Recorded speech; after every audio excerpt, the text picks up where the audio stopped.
Hi guys, how are you doing today? Ready for more stories Ask a Lawyer prepared for you? You will hear 3 today. The first one is just a crazy one. OP's sisters are asking OP not to be walked down the aisle by her stepdad because her stepsister should be walked down the aisle by her father first. Enjoy the stories, guys, and don't forget to like and subscribe. And of course, don't forget to leave a comment. My parents split up when I was 14 and my sisters were 10 and 8. My real dad was super bitter about it and told my mom that if she made him pay child support, he would refuse to see us. And even though she acquiesced on that, he was still a shifty dad. He would only let us come to see him if he had a girlfriend to show off for, and would go months at a time without returning our calls or texts. Eventually, I stopped making an effort to make him love me, so we haven't had any contact since I was about 18. My sisters, on the other hand, have hung on for years and still adore him. Every 2 months or so, he'll make plans to take them out for lunch, and about 75% of the time, he blows them off. But they persist because he's our dad, and that means something. When I was 20, my mom remarried Saul. He's a chemistry professor, and I'm in the same field, so we had a ton in common and got along great right off the bat. The next year, I got a really horrible case of mono and had to take a semester off school. I know mono always sounds like a very whatever disease that everyone gets at some point, but it hit me so hard that I was pretty much confined to my bed for 2 months. I stayed with my mom and Saul and I became fast friends. Every day when he got home from work, he would come read me the paper and chat with me for hours. He helped me stay up to date with my schoolwork and even communicated with my professors when I couldn't. Since then, we've had a really close father-daughter relationship. We banter about politics. He gives me sage life advice. I help him reset the internet router, etc. I'm so insanely grateful to have such an amazing father figure, especially after starting out with such a crappy one. The first time Saul told me he loved me like his own daughter, I cried for days. Unfortunately, Saul is not particularly close with his own kids.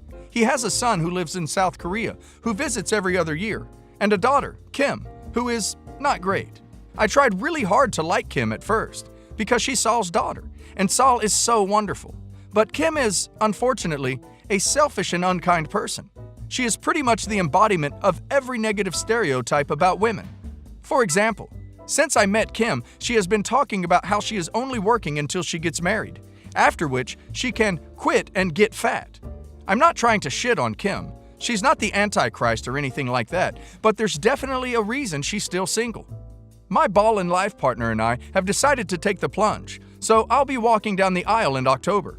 He and I aren't super traditional, but I like the idea of a somewhat old-fashioned wedding, and although it has some not super feminist implications, I really want Saul to give me away.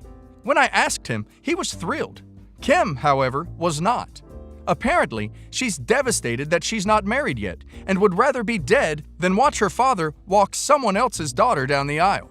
I found this out through my sisters, who are also super against Saul giving me away. Last night, I went to dinner with them to start talking about maids of honor stuff, and they basically told me I'm not allowed to have Saul give me away. And it's stupid, and everyone will be laughing at me on the inside because everyone knows that Saul isn't actually my dad, and because it would ruin Kim to have to watch that. They both kept insisting that if someone gives me away, it has to be our real dad, and said that they wouldn't feel right standing up for me otherwise. Apparently, it's disgustingly selfish and cruel for me to do that to Kim. I was ducking floored. My sisters have always been friendly and close with Saul, not nearly as close as me, but still. They've spent every holiday with them for years. He pays their car, cell, and health insurance bills. He came to their high school and college graduations, which our real dad refused to because our mom would be there. But apparently, he's just our stepdad. So now I'm just spinning.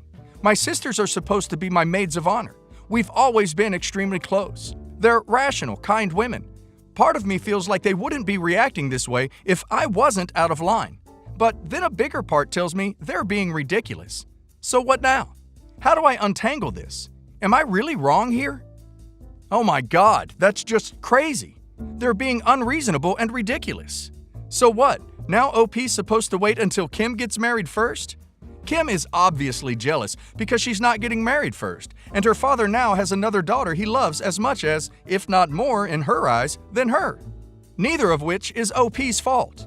I guarantee if Kim is at OP's wedding, she's going to be miserable no matter what. She's 35 and apparently has a life goal of having a man save her from life by marrying her. I think OP needs to tell Saul what is going on and then ask him how he wants to handle this. Also, I would seriously reconsider allowing OP's sisters to be in the bridal party at this point. I'm at a bit of a loss with regards to my mother and would appreciate some suggestions about how to handle her. I don't have any siblings. My mom and I don't really have much of a relationship to speak of. She was never a warm or affectionate parent, but as long as I performed to her expectations, everything was all right. If I didn't, there'd be a lot of shouting and belittling. Like when I had a depressive episode while getting my master's degree, and she told me that I was a total disappointment and she was ashamed to have me for a son. Fun times. I'm good now though. Good job, nice home, adorable dogs, not a lot of contact with my mom except for birthday and Christmas texts. We live in the same city, but haven't seen each other in 4 years. I occasionally reach out, but she doesn't seem terribly interested in having an actual relationship with me. My dad, who divorced her when I left for college, is awesome, and I love him and his new wife to bits. They are wonderful and warm people. Now for the recent issue. I just got married. Yay! In our country, religious ceremonies aren't legally binding, so we had to have a civil union first. The big party with friends, family, and our church is next summer, but my fiancé and I spontaneously decided to have the civil union now, just the two of us. We took a weekend trip to the beach, got hitched, and it was generally perfect. We didn't tell many people beforehand, but somehow word got to my mother. The day before the ceremony, we were driving to our destination when she called.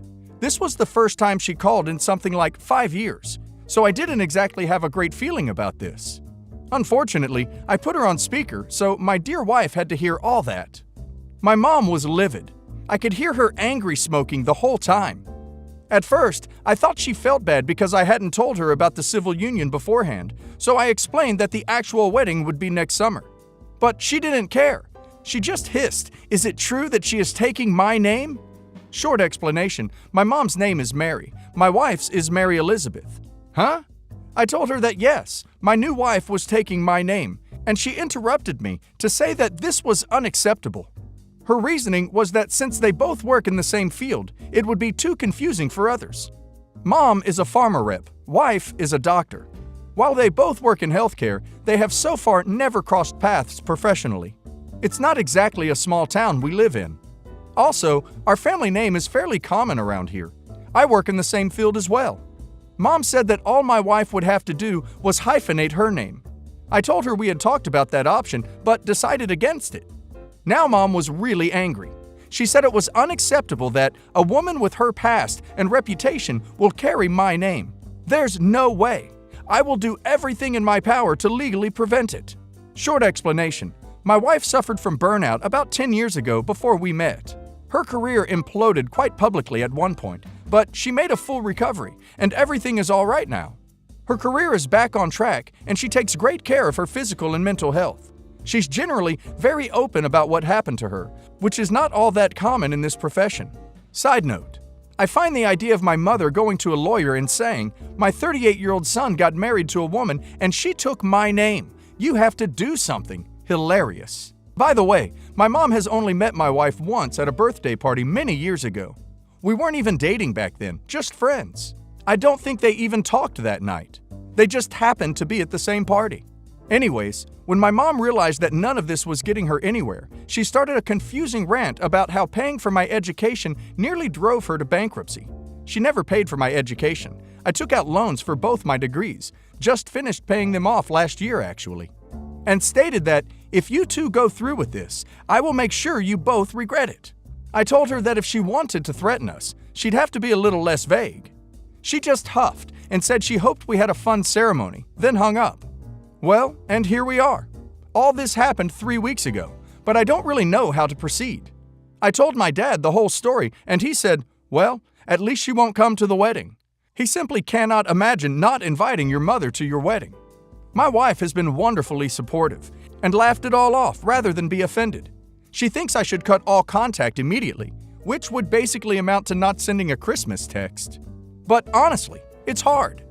I still find it difficult to cut her off. Is that normal? I don't want to invite her to my wedding because I feel that only people who support our relationship should be there. But yeah, it's hard. Sometimes I'll see a woman who looks a bit like her, and my heart still speeds up because she's my mom, and I haven't seen her in years. I miss her, or rather, I miss having a mother who cares. It all sucks.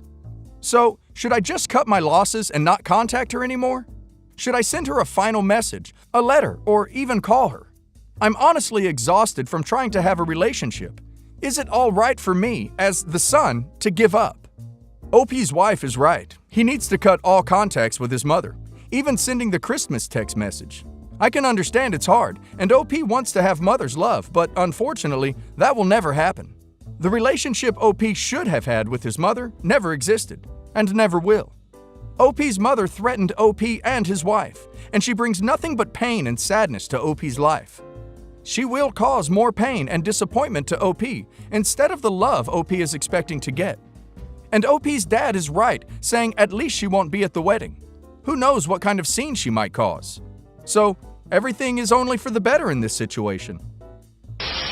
To put it mildly, my brother Ken is an incredible screw-up. There are 3 kids, and Ken is the oldest and the absolute golden child. Now that we are older, my middle brother and I are able to joke that for our entire lives, our family has had to worship at the altar of Ken's feelings. He gave my parents every type of grief imaginable, from being physically abusive to punching holes in walls, to stealing my mom's car and wrecking it. He has been in every manner of trouble you can name, from petty to felony accusations that he skated on because my parents poured their life savings into his legal defenses. Basically, he spent his entire 20s in my parents' house lecturing everyone he could about how Marxism is the only way for society to work without ever having a job. My parents were over the moon when he decided he wanted to be a doctor, but his undergrad grades were terrible, so he found a chiropractor school that my parents paid for. He did okay, but he's still not employed in any meaningful way.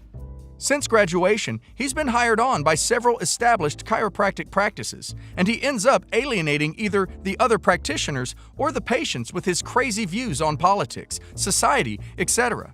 So he's been fired and is now essentially blacklisted from working for anyone, and my parents are out of money to help him set up his own practice. Since then, he's gotten probably 5 or 6 online certifications as a life coach, dietary advisor, meditation counselor, etc., and does like dribs and drabs of stuff like online meditation counseling, cash for chiropractic adjustments, etc. All this put together, along with his generally shitty outlook on life, has him absolutely convinced that he's some sort of holistic genius medical practitioner and that he has all the answers to all the problems. To put it mildly, he's still an a-hole, still abrasive, and I can't stand him. I have zero love for him as a family member, nor respect as a person. The problem is that my parents are still panicked about what's going to happen to him, and they still cater to him in every way they can. Basically, to have anything to do with my parents, Ken is going to be involved. My fiancé Brett, on the other hand, is my dream guy. He's kind, patient, smart, good-looking. He's also a recently graduated doctor of osteopathy, DO. When Brett and I started dating, he was just starting med school, and Ken had huge plans that he and Brett would start a medical practice together since both DC and DOs do adjustments. Brett was friendly about it, but he said he wanted to work in more traditional medicine settings and adjustments were only going to be part of his practice. I felt Brett was very diplomatic, but Ken held this against him ever since. Now that Brett is done with school, we are getting married in June. Because my parents are essentially dead broke, we are paying for it ourselves, which I thought was awesome, because I thought that would mean not having anyone's money used as leverage against our plans. This weekend, my middle brother told me that Ken can't wait for the wedding because he's finally going to have it out with Brett over all the BS that he preaches about medicine. My middle brother said that you can't ambush someone at their wedding, and apparently Ken said something like, "This will be more than an ambush. This is calling him out because his way of doing things is literally killing poor people." Middle brother asked him to please don't do this. Ken said something like, "You have to take your shots when they present themselves." They ended up getting into a big argument, and now my parents are pissed at my middle brother. This is where we are today. I'm to the point where I just don't want Ken at my wedding. In fact, if I ever see Ken again, honestly, I don't care. The problem is, since he's such a golden child, if he's not invited, my mom will absolutely not come, and then I fear my dad won't come. My dad is a great guy, and I know he's always had the one dream of walking his daughter down the aisle and doing the dad-daughter dance at my wedding. His life has been nothing but stress, and this is one thing I can give him. He wanted to be retired 5 years ago, but he'll probably work until the day he dies supporting my mom and Ken. Put simply, if I uninvite Ken, my parents won't come. My fiancé says he has no issues with Ken's nonsense, and either he'll just avoid Ken at the wedding or make him look foolish if he's persistent. I don't want it to even come to that, because there's a chance Ken reverts to his teenage self, and the wedding venue will have holes punched in the drywall. After all that, put simply, what do I do here? That's a tricky one. I feel sorry for OP to be in this situation. I was thinking that OP should sit down with her parents first and explain that Ken is literally formulating a plan to make a scene and essentially ruin her wedding. And she is not going to allow that to happen, and she won't be inviting Ken to her wedding. But I'm 100% sure that OP's parents wouldn't care and would still demand to invite him, threatening not to come themselves. As I understand, that's what OP thinks would happen. So I think there are two options: not invite him, or invite him and be stressed the whole wedding, waiting for a drama to happen. So the only choice at the end is not to invite him. I know OP wants her parents at the wedding and her dad to walk her down the aisle, but I think she needs to let her parents make their own decision. They need to choose what is more important for them. I hope they will choose wisely.